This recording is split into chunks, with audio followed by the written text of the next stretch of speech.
In this demonstration, we will be measuring the resistance of various objects. The first reading we must always take is the resistance of the measuring device itself, which in this case is a multimeter. We do this by touching the leads together. If we wait for a few moments for the reading to settle, we see that the value of the resistance is approximately 0.32 ohms. This means that the combined resistance of the multimeter and leads is 0.32 ohms, and we must always subtract this value from any future resistance readings that we take. The first object we're going to look at is a piece of connecting wire. And if we touch the leads off the ends here, we get a value of 0.33 ohms approximately. We will notice that this is virtually the same reading as we got for the multimeter on its own, and this tells us that the connecting wire has virtually no resistance of its own. This is what we would expect from a good conductor. Let's look at some more conductors. A piece of zinc here.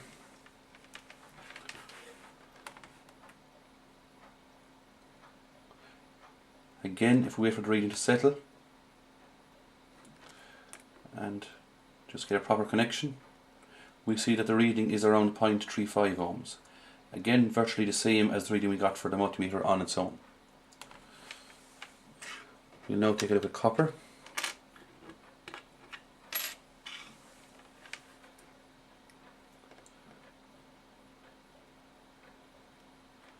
And again, let's try and get a proper connection. So it's 0.47 ohms or 0.53.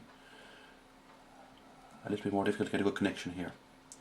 But again, as you would expect for a conductor, the resistance is just slightly greater than the resistance of the multimeter on its own.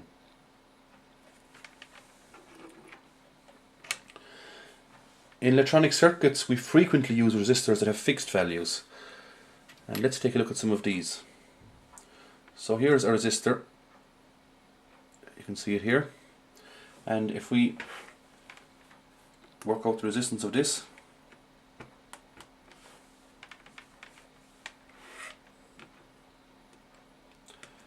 again try and get a proper connection, and we notice that the display this time hasn't changed. The 1 indicates that the resistance is off the scale, and we need to adjust our scale here. The maximum resistance we could measure on that setting was 200, so let's get up to a scale of 2000.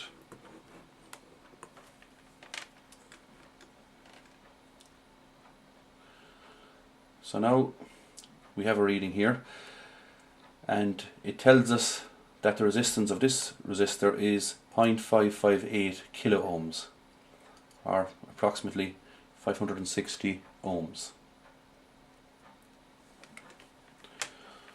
We'll try a different resistor this time.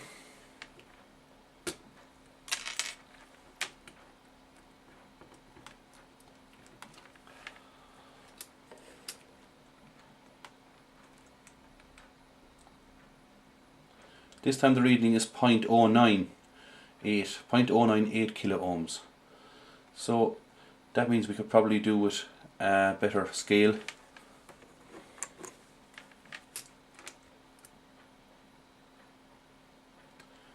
And we can see it a bit more clearly this time. The reading is now around 99 ohms, or approximately 100 ohms. So this is a 100 ohm resistor.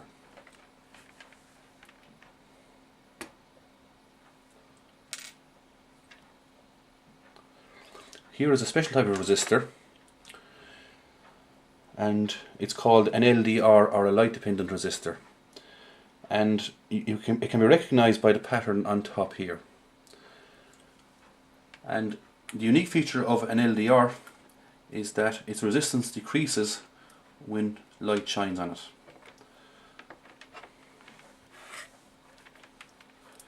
So let's take an initial resistance reading.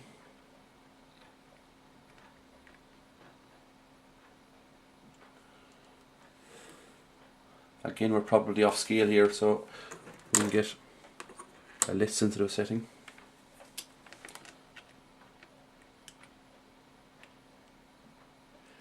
Now we get a reading of 0.64 kilo ohms. 0.64 kilo ohms. If the reading is 0.64 kilo ohms, but at this stage we have a lamp shining over the table.